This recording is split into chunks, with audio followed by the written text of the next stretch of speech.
скоро в этих аудиториях откроют кружки по вокалу, рисованию и актерскому классу. И, конечно, актовый зал, рассчитанный на 200 мест, станет местом досуга и развития талантливой молодежи в селении Кажево. Отделочные работы близятся к завершению. Согласно проектной документации, новый соцобъект будет отвечать всем современным стандартам.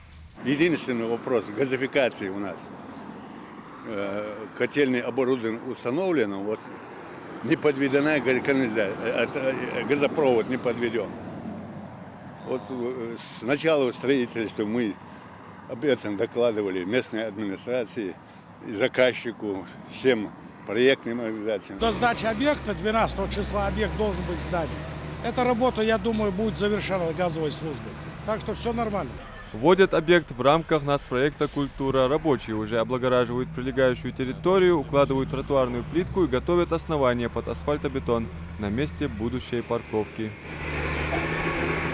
А это уже новый спортивный объект. Футбольное поле издали сразу привлекает взгляд ярко-зеленым искусственным покрытием. Вокруг обустроена беговая дорожка, не хватает только разделительной разметки и освещения.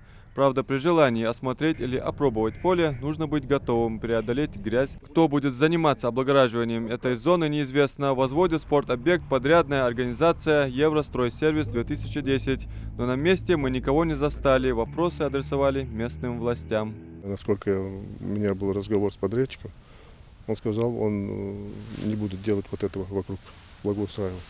Единственное, что он будет делать, вот это будет все выравнивать, расчищать за собой вот мусор этот. А так больше он по проекту у него не заложено благоустройство. Но мы с главой района обсуждали вот этот вопрос. Он взял под контроль этот вопрос. Он будет изыскивать средства для того, чтобы сделать благоустройство вокруг. Обязательства вот, работа подрядной организации не входит? Не входит. Да, не входит, как они говорят, не входит. Но проекта у нас нету. Проект, этот футбольное поле строится через администрацию района. Проект, вся документация у них. Тут очень много грязи. В таком виде его нельзя сдавать. Объект реализуется по федеральному проекту «Спорт. Норма жизни» по линии нацпроекта «Демография». Срок сдачи по плану до 10 декабря. Но примут ли проект в таком состоянии? Адам Мережков, Асхаб Белакиев, Новости 24.